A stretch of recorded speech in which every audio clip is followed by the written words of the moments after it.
What the fuck are we thinking? Fuck what doesn't fit. Fuck what didn't fit. Fuck what doesn't fit. Am I crazy? Probably, but do I care? No. Maybe everything else is the fucking problem. I'm taking the word back. Fuck What Doesn't Fit podcast. What's up, everybody? Welcome back. This is our second episode of the Fuck What Doesn't Fit podcast. My name is Lorna Rose. I'm a communication strategist. Hey, and I'm Brenda Bennett. I am what do we even call me anymore? An intuitive coach. You are a coach. I am a coach. We took that word back last week. Yes. You are a coach. That's right. You're everything good about coaching. Oh man, how was your weekend? How was your week? It's been a long one, I feel like. It's been a lot, but it's been good. Just moving forward into that fear. Lots of the fear, but moving forward. I feel that. I've been doing the same thing. I've been doing so much networking, just putting myself out there, trying to really find my footing, exactly where I belong, and, just starting some shit on Twitter in the meantime. Oh no. To start shit on Twitter. Like, okay, wait, hear me out. Tell me if I'm wrong, which I probably will be. Today on Twitter, I just happened to see a post.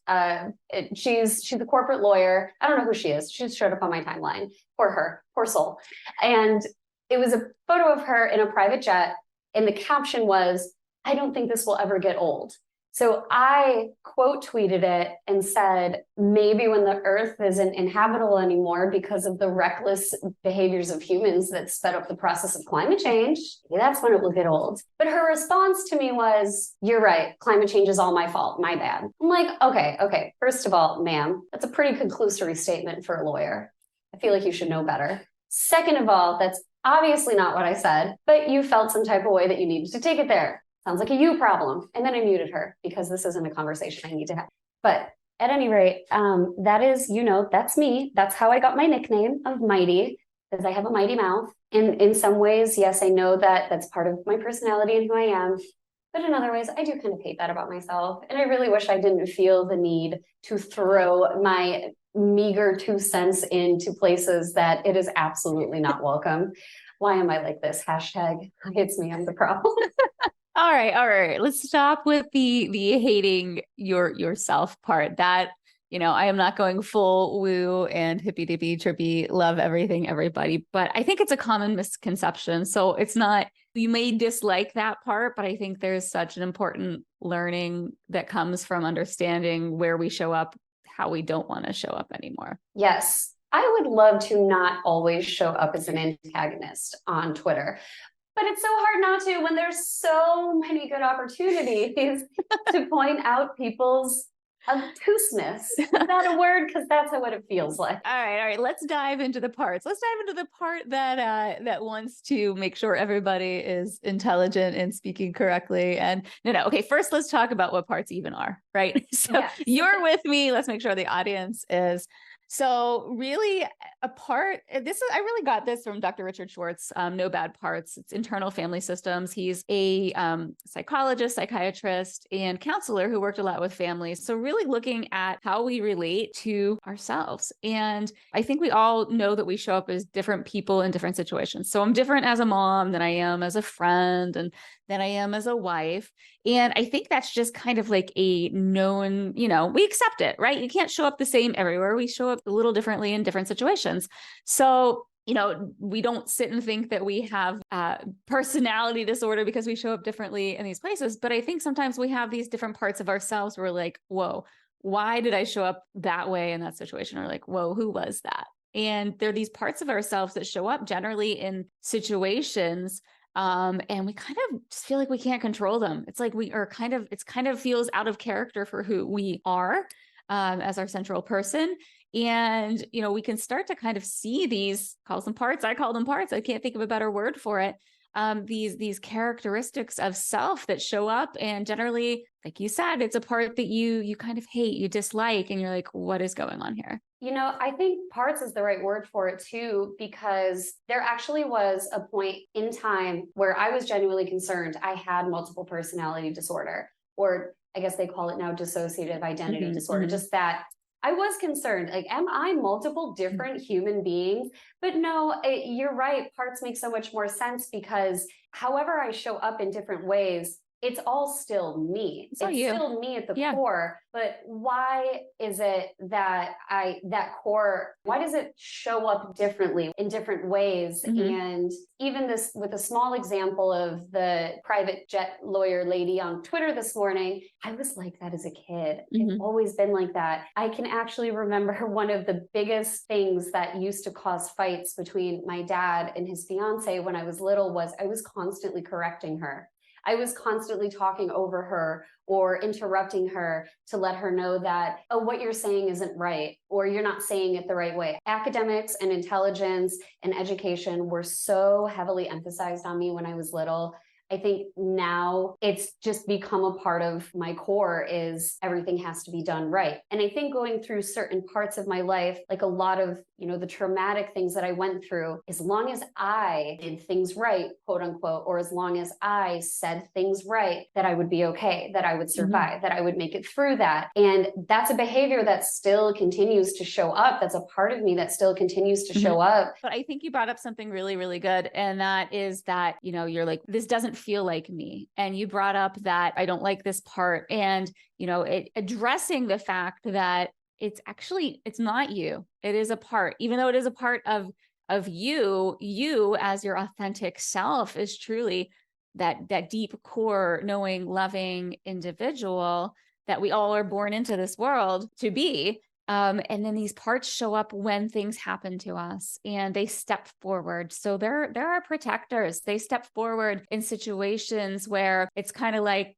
gosh, we can go into it, but the whole protecting your inner child, these parts really stepped up when a part of us as a child couldn't step up to protect ourselves, or when our self was not strong enough, when we weren't a strong enough leader because we were a child or we were in a traumatic situation. It is these parts that stepped forward in an incredibly loving way to protect us. So it's such a unique way to look at it. We tend to say, I hate this part of myself. I wish I could get rid of this part of myself. But really, the way to look at it is these parts have taken on so much for us. And the ones that are the loudest and most intrusive in our lives are so many ways. They are truly the parts that love us the very most.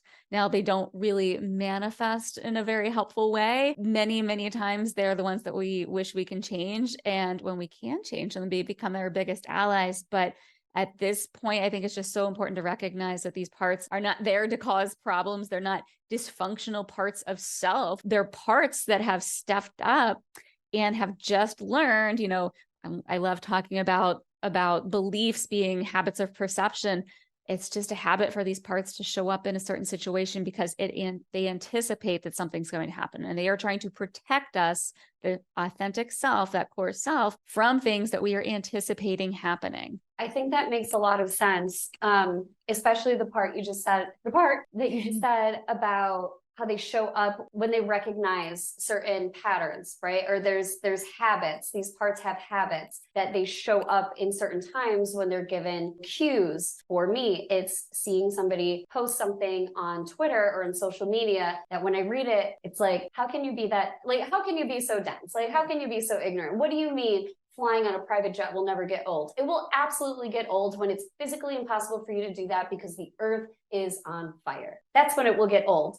And to act like flying private is not a contributing cause with all of the environmental hazards that flying on an airplane in general can cause, I guess it's almost frustrating. Like, it's just this level of, again, obtuseness that I felt needed to be called out. Why did my part feel that I needed to say something about that?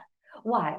Why is she like this? Why is she like this? I mean, we could go back to exactly what you said about your parents. I think you said, especially your father, that education was everything, and being the smartest in the room was important for you. That was a way for you to show up. That was a way for you to have the attention that maybe you weren't getting elsewhere and otherwise. And so, yeah, by standing up and raising your voice and correcting, educating, that is absolutely a way to show the importance of education. But to you, only because I know you so well, it was most likely, we've talked about so many parts that you've had before. I wouldn't dive into this with anybody else, but it was a way to get the validation and attention from your father. And so that still just shows up. And she probably still just wants validation and attention, right? 100%. Don't we all? Well, so you could look at this two ways, right? So we talked about, habits of perception, habits, and beliefs. And we will go into beliefs because that's one of my main things. Dr. Richard Schwartz talks about it as that part gets stuck. And I think we found this to be true when we work through things. It truly gets stuck when it was formed.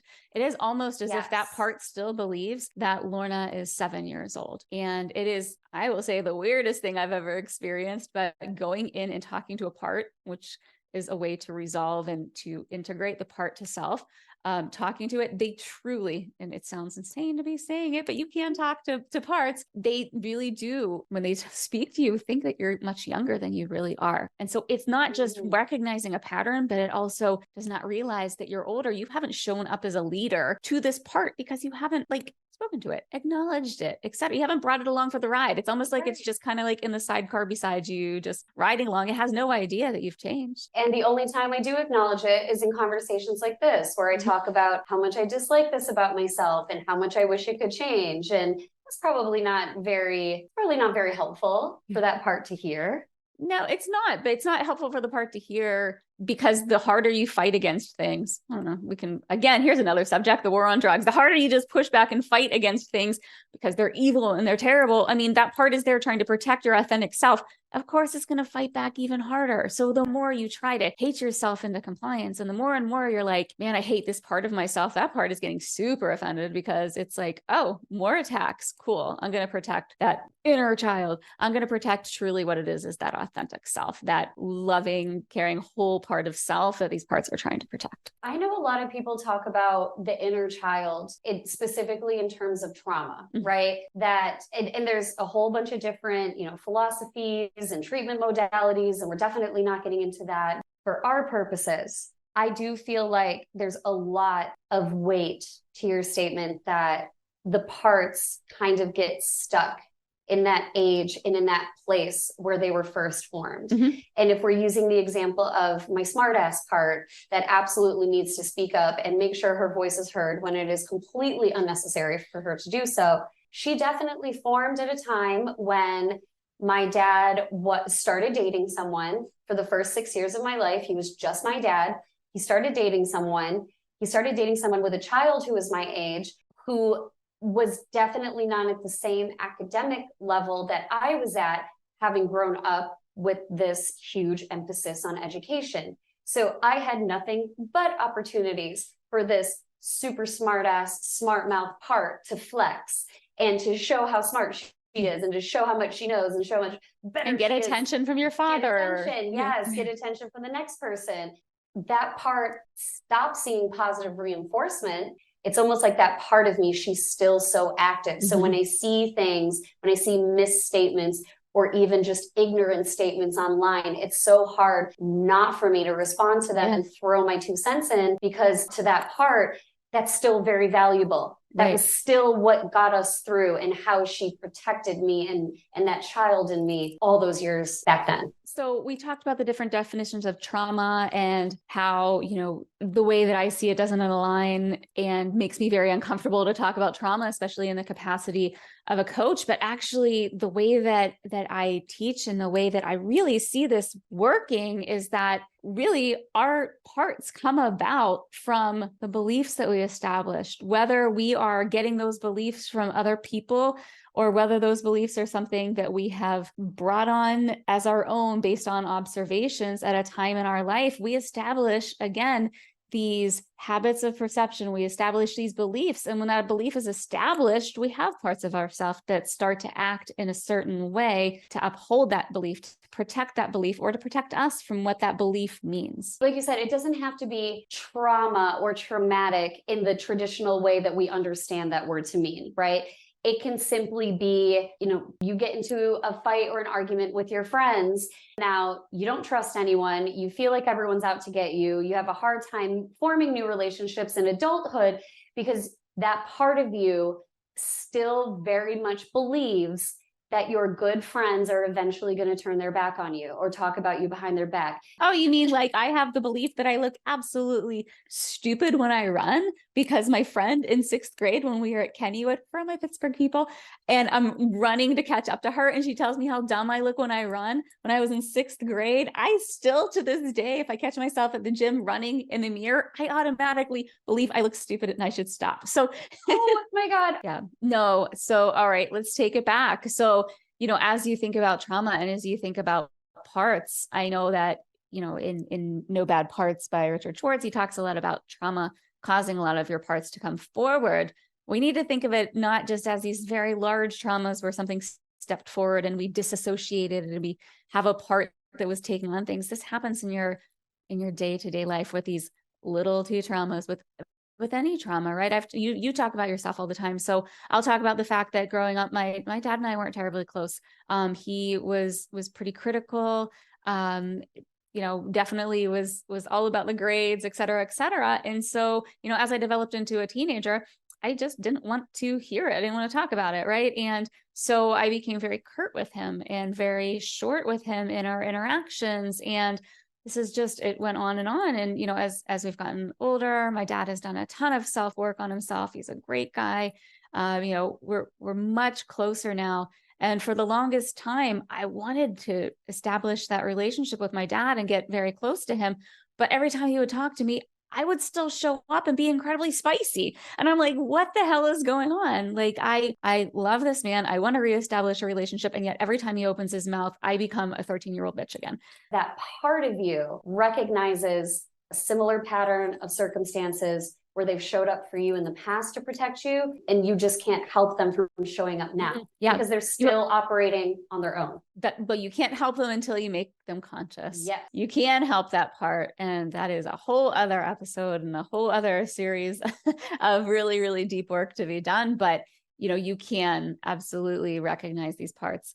And recognizing what was going on and how I was showing up with my dad, and I didn't want to. I could have hated myself. I could have been angry at myself. And I was at first, until I really got very curious about why was I showing up this way. And I'm like, oh, okay, this is how I showed up as a child and as a teenager. And this protected me. And it was really unraveling why was I showing up that way. And then in the moment, when that part stepped forward, very consciously going through an exercise, a centering exercise, bringing myself back to myself, my capital S self, me, my authentic self. Big and S. then choosing how I wanted to show up in that interaction. And it takes practice and it takes time and it takes, working with other people and really communicating about it and then communicating to the part to really, again, integrate that part into self. I don't want to get rid of that part. It loved me. It did what it needed to do to protect me as best it could in those moments. It needs to come along with me, and it will come along with me.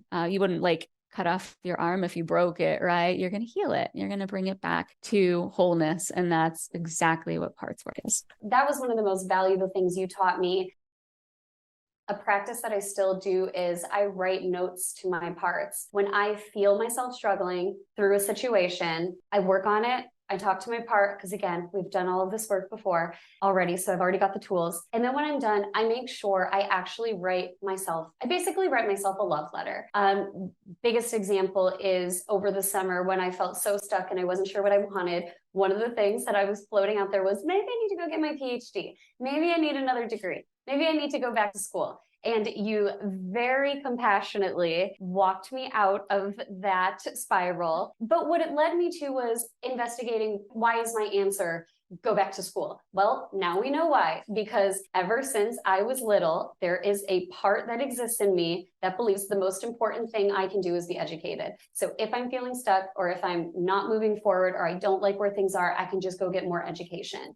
And the love letter that came out of it was telling that part, I absolutely love how much you value learning new things, accumulating information, and just broadening the depths of knowledge that you have. But right now, I really want you to come along with me as we start to learn more through experience and through doing and through living. And that was a really, really big revelation for me. And that's how it's done, folks. you literally I mean, if it is a process, but you literally recognize it, you love it, and you bring it along. thank y'all so much for tuning in again. you. We will be back next week. And maybe by then you guys will have some parts you've identified that you want to bring along for the ride. Thank you, everybody. Talk next week.